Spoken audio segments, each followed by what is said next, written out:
حضرت حسن حسین کے لیے خود ذبح فرمائیں۔ کہتے ہیں کہ میں ایک لڑکی سے محبت کرتا ہوں، وہ بھی کرتی ہے، اس کے گھر والوں نے اس کی منگنی کہیں اور کر دی ہے، تو اب محبت کا تقاضا یہی ہے کہ اس کا راستہ چھوڑ دو، اس کی زندگی برباد نہ کرو، باقی تم مر جاؤ، کوئی نہیں مرتا۔ آج تک کتنے مرے ہیں؟ ہیر رانجھا نہ مرا تو تم کہاں مرو گے؟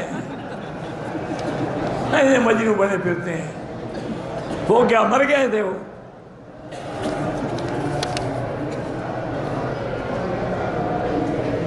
بالکل بہرحال دارالعلوم دیوبند والے تصویر کی حرمت کے قائل ٹھیک ہے، بلا ضرورت۔ میں بھی کہتا ہوں کہ موبائل والی بھی حرام ہے۔ ایک ہے دین کی ضرورت کے لیے آدمی کر رہا ہے، اس میں گنجائش ہے۔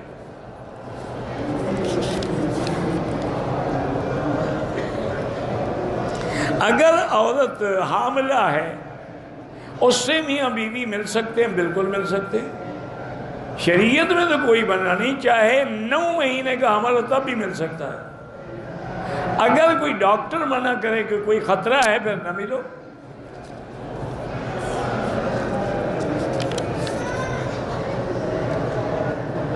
جو لوگ عمرہ کرتے ہیں ان کے بعد ان کو حاجی کہیں، اس نے حج کیا ہی نہیں تو حاجی کیوں کہو؟ کیوں جھوٹ بولتے ہو؟ ہم نے عمرے کا طواف کیا، 4 چکروں میں کندھا رنگا رکھا، باقی 3 میں نہیں، صفا مروا کر دے، کوئی جرمانہ نہیں۔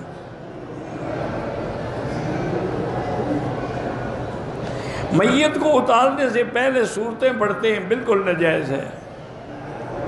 میت کے دفن کرنے کے بعد سورۃ بقرہ اور وہ جائز ہے۔ ہمارے ملک میں جماعت نماز جس شخص کی داڑھی نہ ہو، یا جس نے کرتا شلوار نہ پہنا ہو، یا سر پر ٹوپی نہ رکھتا اور نہیں پڑھانے دیتے، اچھی بات ہے، وہ کہتے ہیں سنت کے مطابق لباس ہو۔ نماز تو ہو جاتی ہے چاہے وہ قمیص اتار کے بھی کھڑا ہو جائے۔ ایک جماعت کے بعد مسجد میں دوسری جماعت نہ کریں، مجبوری ہو تو مسجد سے ہٹ کے باہر جا کے کریں، کیونکہ پھر لوگوں کی عادت بڑھ جائے گی نا کہ جی جب جائیں گے جماعت کر لیں گے، تو پہلی جماعت کی تو عزت و شان بھی ختم ہو گئی نا۔ عصر کے بعد جو طواف کریں ان کی 2 رکعت مغرب کے بعد پڑھیں۔ مرنے کے بعد شوہر کو بیوی کا چہرہ دیکھنا جائز ہے، بالکل جائز ہے۔ بیوی کو بھی جائز ہے کہ ساری زندگی دیکھتے رہے تو اب نہیں دیکھو گے تو کیا فرق پڑے گا؟ اگر بہت زیادہ محبت ہے نا، قبر میں کٹھے لیٹ کے ہوں، وہیں دیکھتے رہنا، فرشتے آگے ٹھیک کریں گے۔ ایسے خام خواہ وہ مر گئی، اب اس کو محبت آ رہی ہے، زندگی میں کبھی اس کا خیال ہی نہیں کیا۔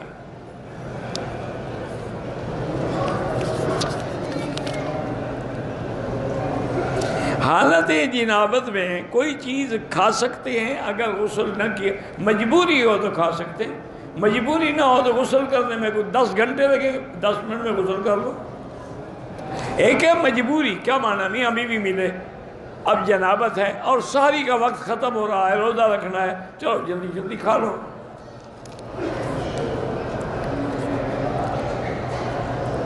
جمعہ کی اذان اول جو ہے وہ اعلان ہے، تو دیکھیں نا، حکم ہے نا کہ اذا نودی للصلاۃ من یوم الجمعۃ فاسعوا، جب اذان ہو تو آؤ تیار ہو کے نماز کے لیے۔ اب اگر امام کے سامنے جو اذان ہوتی ہے تو تیار کب ہو گیا؟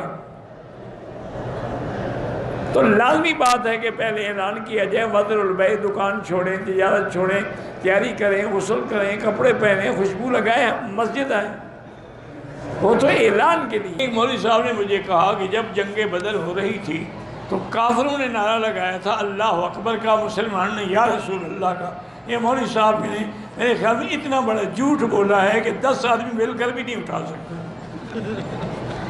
کافر اگر اللہ اکبر کا نعرہ لگاتے، لڑائی کی کیا مطلب تھا؟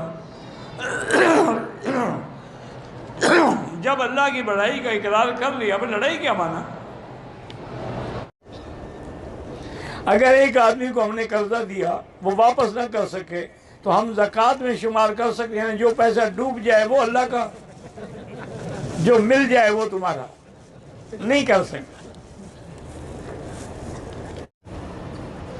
میں طواف کر رہا تھا، کر رہی ہوگی نا، حید جو آ گیا، مرد کو تو حید نہیں آتا، آپ کے ملک میں آتا ہو تو پتہ نہیں۔ بہرحال طواف جاری رکھا، صفا بھی کر لی، گھر جا کے دیکھا حیض تھا، فوراً طواف دہراؤ ورنہ دم بڑھ جائے گی۔ حج بھی آیا ہوں، میری ساس سسر بھی ساتھ آئے ہیں، ہوٹل سے نکلتے ہی نہیں ہیں، نماز میں ہوٹل کی مسجد میں پڑھتے ہیں، اور میری بیوی سے وہ علیحدہ نہیں ہوتے۔ میں اپنی بیوی کو کیسے ملوں؟ مجھے رات لے جانا، میں منت کروں گا۔ اللہ کے بندے تم جانے، تمہارے کام جانے۔ آپ کہتے ہو ساس سسر علیحدہ ہی نہیں ہوتے، ساس سسر کو شاپنگ واپنگ کراؤ، علیحدہ ہو جائیں گے۔ اگر داڑھی ایک مجھ سے کم ہو تو اس کو امام نہ بنائیں، کوئی نہ ملے تو پھر وہی ٹھیک ہے نا، اندھو میں کانا راجا۔ پیچھے بھی تو داڑھی منڈے کھڑے ہیں نا، پیچھے کون سا بایزید بستامی کھڑا ہے؟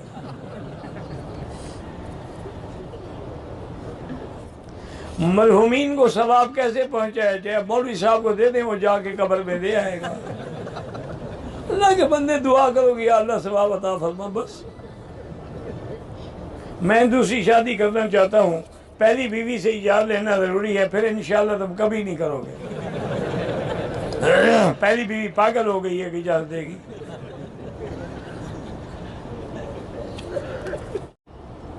میلاد مصطفیٰ آسمان، فرشتے آسمانوں میں مناتے ہیں، تو جب تم آسمانوں میں جاؤ منا لینا۔ اب زمین پہ تو ہمیں معاف کرو بدعت سے۔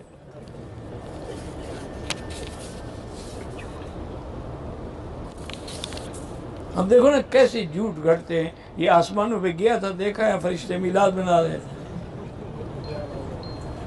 اتنا بڑا جھوٹ۔ آگے لوگ جاہل ہو تو کہتے ہیں سبحان اللہ،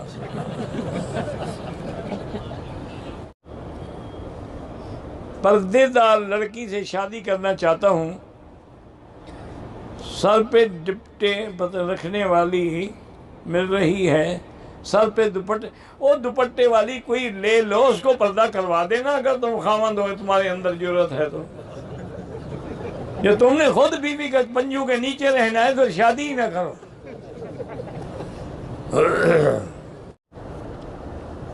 حالت احرام میں نسوار ڈبل حرام ہے۔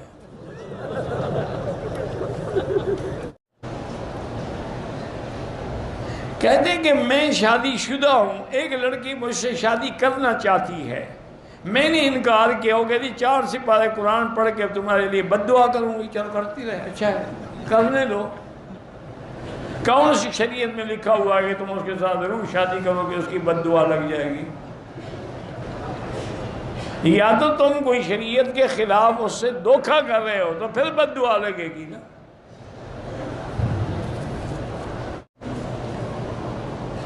کسی چیز کو پاک کرنا، دھونا ہو تو کلمہ پڑھنا ضروری ہے، کیا اس کو مسلمان کر رہے ہوتے ہیں؟ وہ کافر ہیں۔ اپنے اپنے مسئلے گھڑے ہوئے ہیں، یہ عجیب لوگ ہیں، انہیں غسل جنابت کرنے کے لیے حمام میں کھڑے ہو کے لا الہ الا رسول اللہ، اور ننگے کھڑے ہو، ناپاک ہو، پلیت ہو، کلمہ پڑھ رہے ہو۔ خدا کا خوف کرو۔ اگر میدان عرفات میں ہم نے مچھر مار دیا، ابھی تو گئے نہیں، مچھر پہلے مار دیا، یہ کسی پچھلے سال کی بات ہوگی، اب اس دفعہ جانا اور عرفات میں جتنے مچھر ہونا سارے مار دیں۔ یہ کہاں لکھا ہوا ہے کہ پوزی کو بھی نہ مارو؟ اگر حاجی کے آگے سانپ آ جائے تو کیا کہ السلام علیکم حضرت، میں حاجی ہوں، آئے آپ ڈس لیں مجھے۔ یہ کیا پتہ نہیں یہ مسئلے کیوں گھڑتے ہو ایسے؟ موزی ہے، مار ڈالو، مچھر ہے، مکھی ہے، کوئی بلا ہے۔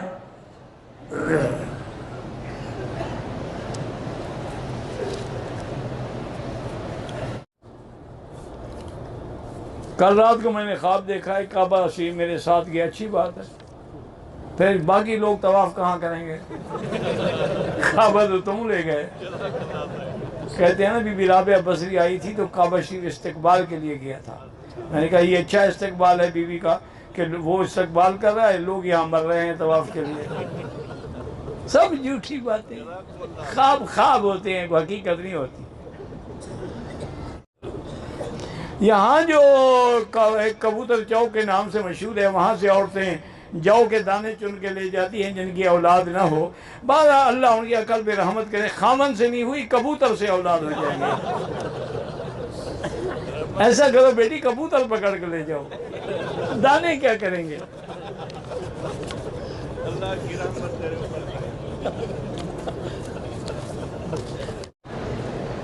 لوگ بڑے سمجھدار ہیں جی پاکستانی ماشاءاللہ۔ وہ ایک دفعہ میں نے پڑھا تھا کارٹون، بڑی پرانی بات ہے، کہ جب چاند پہ سب سے پہلے انہوں نے بھیجا تھا نا جی، اپنا آدمی تو نہیں بھیجا تھا، اس میں کتا بھیجا تھا سب سے پہلے، 12 پھر آدمی بھیجنا شروع کیا۔ وہ کہتے ہیں کہ جی جب وہاں چاند پہ انہوں نے آدمی بھیجا امریکن نے، تو وہاں دیکھا کہ رشین بھی موجود ہے، چینی بھی موجود ہے، اور پاکستانی بھی موجود ہے۔ انہوں نے پوچھا بھی تم کیا دے؟ انہوں نے کہا جیسے تم آئے، تم نے بھی اپنا ساروخ بنایا، ہم نے بھی بنایا۔ چینی نے کہا ہم نے بھی بنا لیا، تمہاری نقل ہم نے فوراً تیار کر دی۔ انہوں نے پاکستانیوں سے پوچھا بھی تمہارے پاس تو کچھ نہیں، تم کیا؟ انہوں نے کہا میں اسمگل ہو کے آ گیا۔ یہ پاکستانی بڑی چیز ہے، یہ زمزم کو بھی نہیں چھوڑیں گے انشاءاللہ۔ 1 لیٹر زمزم ہوگا، 10 لیٹر پانی ملا کے بیچیں گے۔ حاجی تمتع کے لیے آئے ہوئے، کیا 40 دن تک وہ اپنی بیوی سے بھی نہیں مل سکتا؟ کیوں نہیں مل سکتا؟ صفا مروا دوڑ کے حل کرا کے اور فوراً جا کے پہلا کام یہی کرے۔ کوئی 40 دن کی انتظار کی ضرورت ہے؟ حاجی بھی مجبور ہے، زمزم برداشت کرنا آسان تھوڑا ہے۔ بیوی خاوند کے اوپر لیٹ سکتی، اوپر ہی تو لیٹتی ہے، آپ کے سر پہ چلی ہوئی نہیں ہے بیوی۔ باقی تم جانو، تمہارا کام جانے۔ کہتے کہ میں نے کسی سے سنا ہے کہ بیوی کے پاؤں تلے جنت، بس بیوی کے پاؤں پکڑے رکھو۔ ماں کے پاؤں تو سنے تھے، بیوی کے تم نے ڈھونڈے ہیں۔